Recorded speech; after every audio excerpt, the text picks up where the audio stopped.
नमस्कार विद्यार्थी मित्रांनो, magnetic effect of electric current आणि मॅग्नेटिझम या चॅप्टरच्या नवीन लेक्चरमध्ये आपल्या सर्वांचं स्वागत आहे. विद्यार्थी मित्रांनो, कालच्या लेक्चरमध्ये आपण एम्पियर सर्किटल लॉ आणि त्याचं एक ॲप्लिकेशनचा स्टडी केला. आजच्या लेक्चरमध्ये आपण राहिलेले 2 ॲप्लिकेशन त्याचा आपण स्टडी करणार आहे. त्यामध्ये सगळ्यात पहिलं ॲप्लिकेशन आहे ते म्हणजे सॉलिनॉइड. विद्यार्थी मित्रांनो, आता नक्की सॉलिनॉइड म्हणजे काय हे पहिले आपल्याला माहिती असणं गरजेचं आहे आणि त्यानंतर आपण त्याचं मॅग्नेटिक इंडक्शन कसं कॅल्क्युलेट करायचं ते पाहूया. मग सॉलिनॉइड म्हणजे काय की solenoid is a coil of insulated wire wound around an insulating hollow cylinder in which diameter of coil is smaller than its length is called as a solenoid. म्हणजे generally solenoid म्हणजे काय सांगतो आपण की समजा एखादा इन्सुलेटेड वायर असेल की आपण एखादा हॉलो सिलेंडर, सपोज हा तुमचा एक हॉलो सिलेंडर आहे, या हॉलो सिलेंडर काय केलं आपण वायर काय केलं वाउंड केले. ठीक आहे, म्हणजे एखादी वायर जर का आपण वायर जर का वाउंड केल्या पण ह्या ज्या काय वायर्स असतील यांचा जो काय डायमीटर असेल हा कसा असेल लेस दॅन लेंथ असेल तर त्याला आपण काय म्हणतो सॉलिनॉइड म्हणतो. तर जनरली याचं जे काही स्ट्रक्चर असतं ते स्ट्रक्चर तुम्हाला या फॉर्ममध्ये काय असतं, सपोज एक सिलेंडर याच्या ज्या कॉईल काय केल्या अशा पाऊंड केल्या असतात त्याला आपण काय म्हणतो सॉलिनॉइड म्हणतो. मग solenoid it consist of a long tube of cardboard. ठीक आहे, मग आपण काय करणार की समजा एखाद्या कार्डबोर्डवर काय करणार हा सॉलिनॉइड ठेवणार, त्याला काय करणार आपण जे काही कॉईल काय करणार त्याचं वाउंड करणार. त्यानंतर insulated copper wire is wound on a tube making a large number of turns. मग त्याच्या काय करणार आपण, सपोज ही जर का तुमची सिलेंड्रिकल तुमचा जर का हॉलो सिलेंडर असेल त्याला आपण काय करणार कॉईल काय करणार वाउंड करणार. ठीक आहे, याच्यावर समजा आपण वायरचं काय वाउंड केलं तर त्याला आपण काय म्हणतो solenoid. When current pass through a solenoid then it produce a magnetic field around and within. बघा मित्रांनो, ज्यावेळेस समजा आपण सॉलिनॉइड म्हणजे जर का आपण करंट पास केला आणि जर का त्याला आपण सपोज असं कन्सेप्ट की त्याला कट केला आपण आणि जर का त्याला आपण फ्रीली सस्पेंड केला तर तो काय करत असतो नॉर्थ आणि साऊथ पोलमध्ये काय होत असतो तो स्टेबल होत असतो. म्हणजे त्याचा अर्थ काय की हे जे काही सॉलिनॉइड असतात हे सॉलिनॉइडमध्ये काय होत असतं की ज्यावेळेस आपण करंट पास करणार त्यावेळेस त्याच्यात काय होत असेल मॅग्नेटिक फील्ड काय होत असते प्रोड्यूस होत असते आणि ही मॅग्नेटिक फील्ड त्याची कुठं असेल इनसाइड काय असेल ती प्रोड्यूस होणार आहे. ही जी काय मॅग्नेटिक फील्ड असते ही जी काय आउटसाइड असेल म्हणजे सॉलिनॉइडच्या आउटसाइड जी काय मॅग्नेटिक फील्ड असेल तर काय असेल ती 0 असेल. मॅग्नेटिक फील्ड फक्त काय असेल इनसाइडच आपल्याला काय पाहायला मिळेल. Be inside is uniform and पॅरल टू द ॲक्सिस. म्हणजे काय तुमची मॅग्नेटिक फील्ड असेल इनसाइड ही कशी असेल युनिफॉर्म असेल आणि कशी असेल ती पॅरल असेल. त्यानंतर total magnetic induction is equals to काय असेल तुमचं magnetic induction due to the dipole. मग आता हा जो का डायपोलचा कन्सेप्ट आपण नेक्स्ट लेक्चरमध्ये स्टडी करणार आहे ते असं तुम्हाला लक्षात येईल. पण आपण त्याची दोघांची मॅग्नेटिक फील्ड काही सांगतोय सारखी सांगतोय. मग आता एम्पियर सर्किटल लॉचा यूज करून सॉलिनॉइडची मॅग्नेटिक फील्ड कशी कॅल्क्युलेट करायची हे बघण्याच्या अगोदर आपण जो का बायट सावर्ट लॉचा कन्सेप्ट स्टडी केलाय त्या कन्सेप्टनुसार आपली मॅग्नेटिक फील्ड किती येते ते आपण पहिले स्टडी करू आणि मग आपण एम्पियर सर्किट लॉ काय करू त्याचं मॅग्नेटिक इंडक्शन कॅल्क्युलेट करूया. ठीक आहे, तर सगळ्यात पहिले तो का तुमचा पॉईंट येतो म्हणजे finite length of solenoid using Biot Savart law. आपण बायट सावर्ट लॉचा यूज करून काय करतो आता मॅग्नेटिक फील्ड कॅल्क्युलेट करतोय. ठीक आहे, बघा आपण काय कन्सिडर केलं की सपोज जी काय तुमची मॅग्नेटिक फील्ड आहे आपण असं कसं की सॉलिनॉइडमध्ये मॅग्नेटिक फील्ड काय होते तुमची पास होते ती आपण डायरेक्शन दाखवली ही असेल तुमची आउटवर्ड ही असेल तुमची इनवर्ड. ठीक आहे, डायरेक्शन सांगितले length is L be the length of the solenoid त्याची आपण लेंथ कन्सिडर केली. त्याच्यात आपण एन नंबर ऑफ टर्न्स काय केलं आपण त्याला अप्लाय केले. सपोज हा तुमचा सॉलिनॉइड आहे, ठीक आहे, त्याच्या आपण काय केली की नंबर ऑफ टर्न्स काय केले असे आपण त्याच्यावर राऊंड केले. ठीक आहे, आणि मॅग्नेटिक फील्डची डायरेक्शन आपण सांगितले की इथं असं तुमची आउटवर्ड इथं असं तुमची इनवर्ड. ओके, मग आपण काय केलं की एन म्हणजे काय म्हटलं आपण number of turns per unit length. मग आता जर का तुम्ही व्यवस्थित बघितला तर ही जी काय कॉईल आता कॉईल कशी तुमची सर्क्युलर आहे म्हणजे रिंगच्या फॉर्ममध्ये म्हणजे आपण जर का एक कॉईल बघितली ती तुमची या फॉर्ममध्ये असेल. ठीक आहे, मग आपण असं कन्सिडर करू की त्याचा स्मॉल तुकडा काय करू आपण कट करूया. ठीक आहे, म्हणजे स्मॉल डिस्टन्स असलेली एक रिंग काय केली मी कट केली इलेमेंटरी कॉईल आपण त्याला म्हणू. ठीक आहे, याच्यातून सपोज आय एवढा करंट काय होतोय फ्लो होतोय असं आपण कन्सिडर करूया.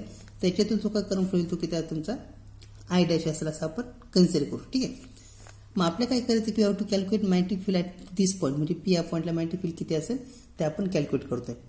आता पी पॉईंटला आपण डिस्टन्स घेतलं, सपोज पी पॉईंटपासून ह्या रिंगचं डिस्टन्स आहे एक्स. मग आता समजा मी एक तुकडा घेतला किंवा कदाचित त्याचा आपण एक रिंग घेतली, ते स्ट्रक्चर या फॉर्ममध्ये असेल. ठीक आहे, ती रिंगची रेडियस असेल तुमची आर, हे डिस्टन्स एक्स आणि पी या पॉईंटला आपल्याला मॅग्नेटिक फील्ड काय करायची कॅल्क्युलेट करायची. मग आपण बायर सॉर्ट लॉमध्ये ज्यावेळेस आपण magnetic field due to the ring ज्यावेळेस आपण स्टडी केला circular carrying ring at the centre, त्याचा फॉर्म्युला आता बघा B equal to mu naught into I into R square आपण 2 into R square plus X square raise to 3/2 हे आपलं magnetic field काढण्याचा फॉर्म्युला होता. पण आता आपल्याला काय करायचं की आपण एक रिंग घेतली, ठीक आहे, म्हणजे एलिमेंटरी रिंग म्हणजे आपण फक्त एवढं किती असेल आणि त्याच्यानुसार मग टोटल आपल्याला कॅल्क्युलेट करता येईल. मग आता आपण काय करूया की याला इथून जो काय करंट पास होतोय, ठीक आहे, हा करंट जो काय पास होतो सपोज तो आय डॅश असं आपण कन्सिडर करूया. टोटल करंट किती आहे तुमचा आय करंट पास होतोय, पण याच्यातून किती करंट पास होतं आपण सपोज आय डॅश, कारण की तुमच्या नंबर ऑफ टर्न्स आपण टोटलमध्ये कन्सिडर केला आय करंट, तर या करंट म्हणून किती असेल त्याला आपण आय डॅश म्हटलेलं आहे. ठीक आहे, मग आता बघा डी बी इक्वल टू आपल्याला फॉर्म्युला असेल mu naught into I dash into R square आपण 2 into R square plus X square raise to 3/2.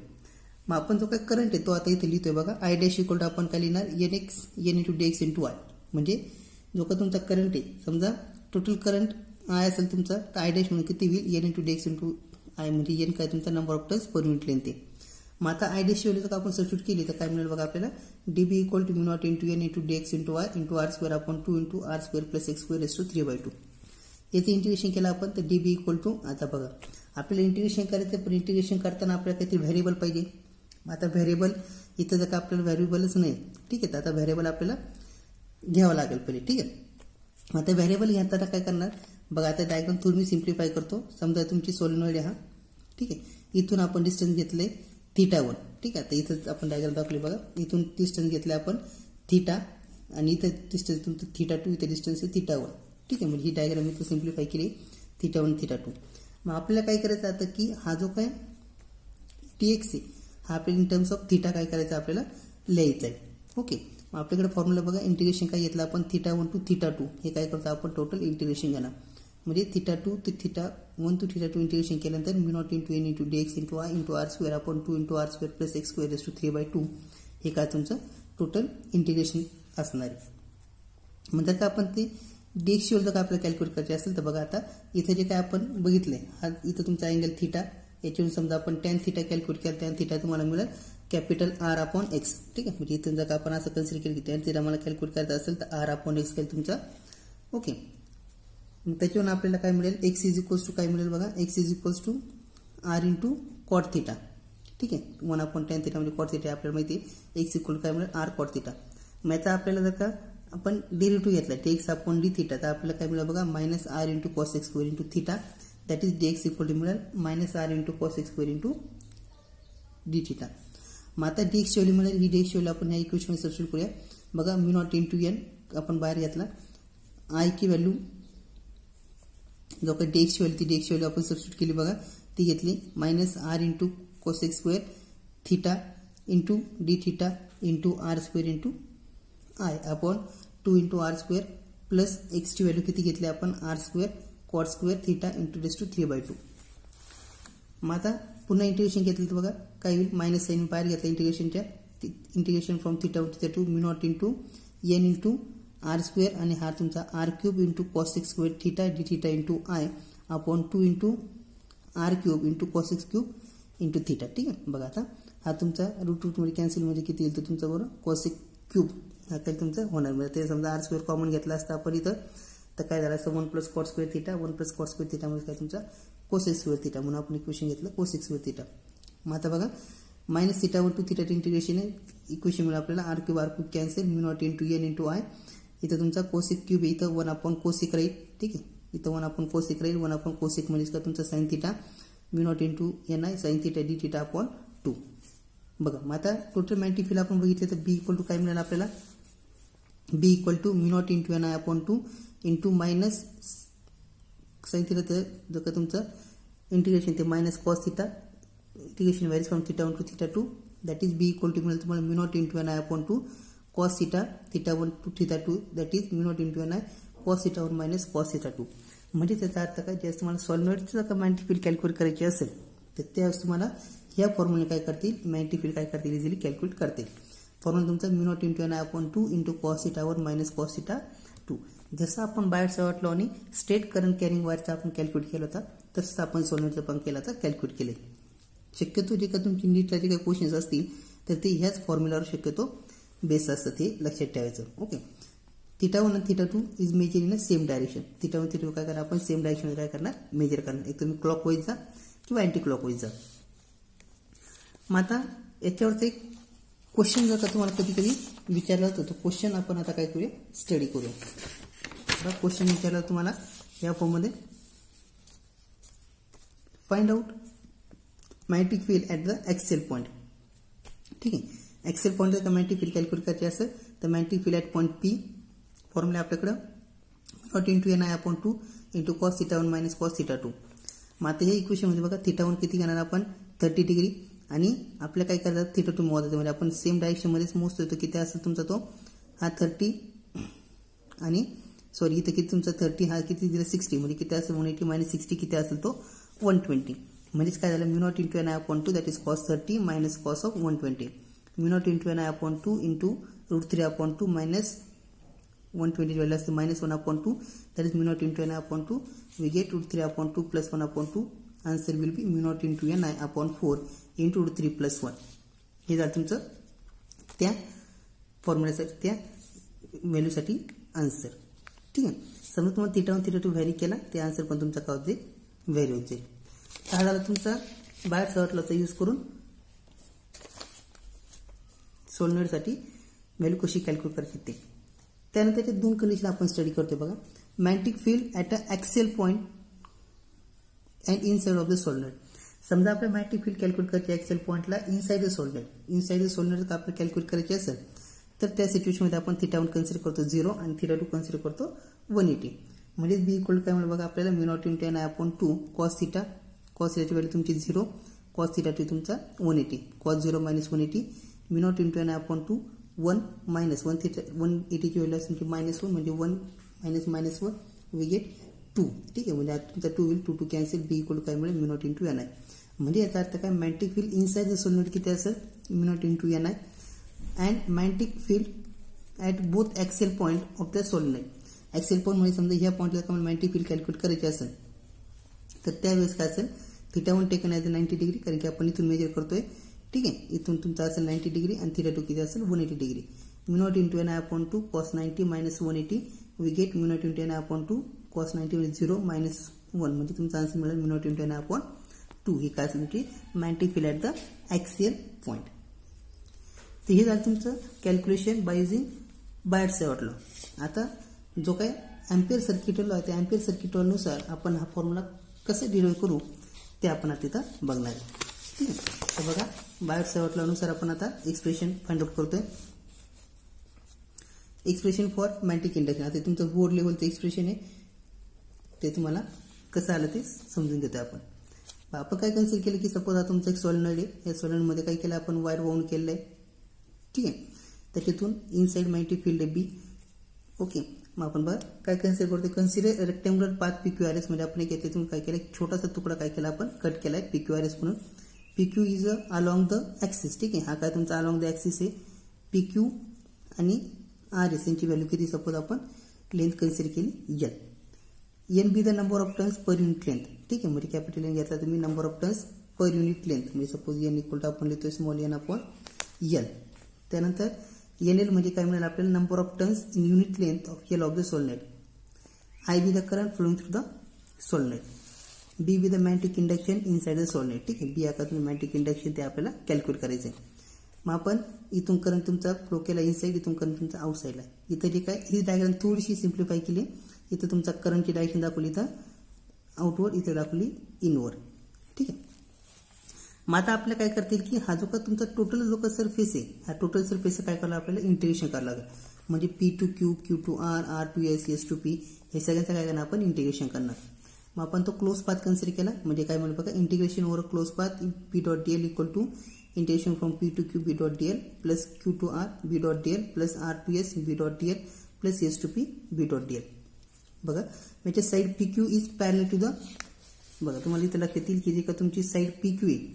ठीक आहे. Side PQ is parallel to the ही जी काय पी क्यू काही तुमची थिटाला पॅरलल म्हणजे याचा अर्थ काय असेल थिटाची व्हॅल्यू 0 असेल तर क्यू टू पी काय मिळेल तुम्हाला B dot D L equal to P to Q B dot D L cos थिटाची व्हॅल्यू किती आहे 0 म्हणजे B dot D L equal काय मिळेल तुम्हाला फक्त डी एलचं इंटिग्रेशन बी इंटू एल. त्यानंतर क्यू आर आणि एस पी. ठीक आहे बघा आता हा जो काही क्यू आर आणि हा जो काही एस पी हे काय तुमचे परपेंडिक्युलर आहे म्हणजे काय परपेंडिक्युलर असेल थिटा किती असेल 90 that is Q to R integration B dot D L equal to 0 and S to P B dot D L equal to also 0. मग आता आपल्याला मॅग्नेटिक इंडक्शन जर काही कॅल्क्युलेट करायचे असेल तर मॅग्नेटिक इंडक्शन आपण काय करणार सगळ्यांचे ॲडिशन करणार म्हणजे काय काय मिळेल बघा तुम्हाला या व्हॅल्यूमध्ये आपण व्हॅल्यू टाकल्या तर फक्त इथं व्हॅल्यू मिळेल तुम्हाला बी एल बाकी सगळ्या व्हॅल्यू काय तुमच्या 0 आलेले आहे. म्हणजेच integration over close surface B dot D L equal काय मिळेल तुम्हाला B into L we get integration B dot D L equal to mu naught into I that is B into L equal to mu naught into I we get mu naught into आता I म्हणजे काय लिहिणं आपण जो काय current आहे आता एका कॉईलमधून जेवढा करंट असेल तेवढाच करंट का तुमची एन कॉईल असेल ती एन कॉईलने काय करणार आपण मल्टिप्लाय करणार म्हणजे काय होईल N into L into I. ठीक आहे म्हणजेच याचा अर्थ काय बघा आता एन म्हणजेच काय लिहितो आपण एन इंटू एल लिहिलेलं आहे. ठीक आहे म्हणजे याच्यात जर का आपण वेल टाकली ती एल कॅन्सल होईल तुम्हाला आन्सर काय मिळेल बघा mu naught into N I आपण एल किंवा mu naught into N I हे आन्सर काय होईल आपल्याला कॅल्क्युलेट होईल mu naught into N I किंवा mu naught into N I आपण एल हे असेल तर magnetic induction inside the coil. त्यानंतर जर का तुमचा बी एंड ए ठीक आहे म्हणजे थोडक्यात ॲक्सिसवरच्या एंडला किती असेल तर 1/2 of magnetic field of the axis. ठीक आहे ॲक्सिसचे अलॉंग जे असेल ते आपल्याला काढतील. तर अशा प्रकारे जे काय सॉलिनॉइडमध्ये जे काय मॅग्नेटिक फील्ड काय केलं आपण कॅल्क्युलेट केली आणि याचा आन्सर तुमचं बाहेर सेवटलाच्या आन्सरशी काय आलं मॅच आलं. कधी कधी क्वेश्चन तुम्हाला असं विचारतो की समजा इन्फायनेटली लॉंग लेंथ दिलेली असेल. ठीक आहे एक लक्षात ठेवायचं की समजा तुमचा एखादा सॉलिनॉइड हा तुमचा सॉलिनॉइड हा आयडियल सॉलिनॉइड कधी असतो की समजा त्याची जी काय लेंथ ही लेंथ समजा इन्फायनेटली लॉंग असेल म्हणजे खूप लॉंग लेंथचा जर का तुम्हाला इन्फिनिटली लॉंगचा सिलेंडर दिला असेल तो काय तुमचा आयडियल सिलेंडर असतो. ही गोष्ट काय करायची लक्षात ठेवायची. ठीक आहे आणि दोन महत्त्वाच्या गोष्टी कोणत्या आउटसाइड द सिलेंडर की आउटसाइड जी काय मॅग्नेटिक फील्ड असेल 0 असेल फक्त इनसाइडची जी काय तुमची मॅग्नेटिक फील्ड कशी असेल युनिफॉर्म आणि पॅरलल टू द ॲक्सिस असेल. त्यानंतर नेक्स्ट एक्झाम्पलच्या नेक्स्ट ॲप्लिकेशन ते म्हणजे toroid. Next application is toroid. मग आता magnetic field of the toroid generally आता टोरॉइड म्हणजे काय सांगतो आपण बघा की टोरॉइड हा का तुमचा एक सॉलिनॉइड असतो फक्त कसा असेल रिंग शेपमध्ये असेल. ठीक आहे toroid is a ring shape close solenoid म्हणजे आपण तुमचा काही प्रकारचा सॉलिनॉइड फक्त काय रिंग शेपमध्ये. मग आता याची मॅग्नेटिक फील्ड जर आपल्याला कॅल्क्युलेट करायची असेल तर काय करतो बघा आपण consider N be the number of turns per unit length R be the radius of toroid and I be the current. ठीक आहे इथून समजा आपण रेडियस कन्सिडर केली काहीतरी आर. मग आपल्याकडे आता पुन्हा समजा आपण एक रिंगचा तुकडा घेतला. ठीक आहे आणि त्याच्यात जर का बघितलं तर आपलं मॅग्नेटिक फील्ड कशी ऑलवेज टँजेन्शियल म्हणजे थिटाची व्हॅल्यू किती असेल की 0 असेल. मग आता integration over B dot D L equal to आपण लिहितोय integration over close surface B dot D L into cos theta. Cos ची व्हॅल्यू किती तुमची theta equal to 0 we get integration over close surface B dot D L equal to cos 0 that is integration of B dot D L equal to P of integration into D एलचं integration आपल्याला मिळेल. D एलचं integration मिळेल आपल्याला L पण एलची value किती असेल तुमची 2πr कारण की सर्कमफरन्स ऑफ सर्कल असेल म्हणजे बी इंटू किती मिळेल 2πr. मग integration over B close surface B dot D L equal to mu naught into N into length per unit length into current. ठीक आहे मग mu naught into N into length किती आपली 2πr इंटू काय असेल तुमची current I that is we get B into 2πr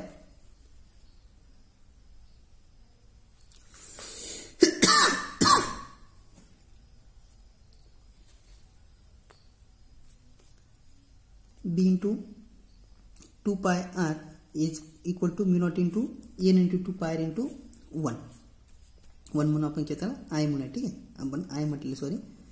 मग आता b ची व्हॅल्यू काय मिळेल बघा तुम्हाला b equal to mu naught into n into 2πr into I आपण 2πr cancel that is b equal to mu naught into ni. असं काय लिहितो मी कारण की n ची व्हॅल्यू आपण काय लिहितो n आपण 2πr म्हणजे आपल्याला व्हॅल्यू मिळेल b equal to mu naught into ni. म्हणजे याचा अर्थ काय जे काय तुमची टोरॉइड मध्ये जर का तुम्हाला स्मॉल एन कॅल्क्युलेट करायचा असेल तर तो कॅल्क्युलेट करण्यासाठी एन अपॉन 2πr हा फॉर्म्युला काय करायचा आहे यूज करायचा आहे. Number of turns per unit length that is an upon 2πr जर का तुम्हाला रेडियस दिलेला असेल तर त्या सिच्युएशनमध्ये. मग आता ह्या केसमध्ये आपण जी काय मॅग्नेटिक फील्ड कॅल्क्युलेट केली ते आपण हा जो काय एरिया आहे इथली कॅल्क्युलेट केली. पण कधी कधी क्वेश्चन तुम्हाला विचारतो calculate the magnetic field at this point. तर मी असं कन्सिडर होते हा तुमचा पॉईंट क्यू आहे, हा पॉईंट तुमचा एस होता आणि इनसाइड पॉईंट पी आहे असं आपण कन्सिडर करूया. ठीक आहे. तर आपण जी काय मॅग्नेटिक फील्ड कॅल्क्युलेट केली ती या एस पॉईंटसाठी काय केली कॅल्क्युलेट केली. पण कधी कधी क्वेश्चन आता तुम्हाला विचारलं पी पॉईंटची मॅग्नेटिक फील्ड किती असेल तर इनसाइड द टॉरॉइड हा जो काही एम्प्टी स्पेस आहे एम्प्टी स्पेसमध्ये मॅग्नेटिक फील्ड किती असेल 0 असेल. आणि जो काही तुमचा क्यू पॉईंट आहे का तुमचा आउटसाइड द टॉरॉइड आहे त्याची मॅग्नेटिक फील्ड किती असेल 0 असेल. ठीक आहे. त्याच्यामुळे इथं आपण लिहून ठेवलं बघा integration over close surface B dot DL inside empty space is 0 आणि outside the space is also 0. ते झालं तुमचं magnetic field of solenoid and toroid. तर आता त्याच्यावरचे काय आपण प्रॉब्लेम्स आहे त्या प्रॉब्लेमचा काय करूया स्टडी करूया. बघा सगळ्यात पहिला प्रॉब्लेम आहे find the magnetic induction at a point at distance of 2.5 meter from a long straight conductor carrying a current of 50 ampere. मग आता हा क्वेश्चन तुमचा लॉंग स्ट्रेट कंडक्टरचा. ठीक आहे. आपल्याकडे फॉर्म्युला आहे रेडियस दिलेली आर इक्वल 2.5 मीटर, आय दिलेला आहे 50 अँपियर, मॅग्नेटिक फील्ड विचारलेली आहे. लॉंग स्ट्रेट कंडक्टरसाठी मॅग्नेटिक फील्डचा फॉर्म्युला असतो mu naught into I upon 2 pi R. B equal to mu नॉटची व्हॅल्यू तुमची 10 इंटू 10⁻⁷ इंटू 2 इंटू 50 अपॉन 4 पाय आरची व्हॅल्यू आपण कॅल्क्युलेशन करून व्हॅल्यू सबस्टिट्यूट केली. ठीक आहे. त्याच्यात 4 पाय तुम्ही आपण मिनोची व्हॅल्यू लिहित असतो 4 पाय इंटू 10⁻⁷. ठीक आहे. त्याच्यातला 4 पाय कॅन्सल झाला म्हणजे फक्त राहील तुमचा 2.5. बीची व्हॅल्यू मिळाली तुम्हाला 4 इंटू 10⁻⁶ टेस्ला.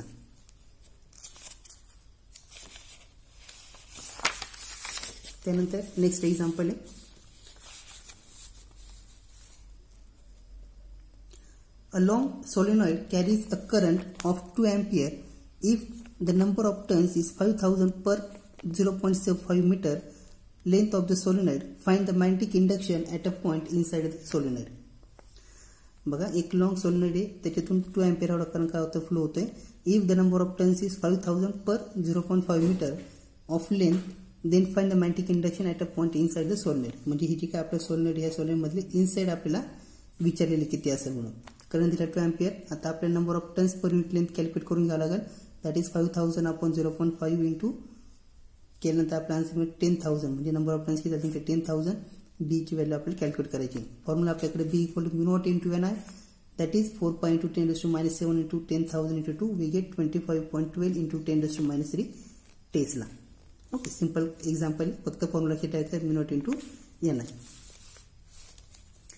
त्यानंतर नेक्स्ट एक्झाम्पल आहे बघा a solenoid is 2 meter long and 3 centimeter in diameter.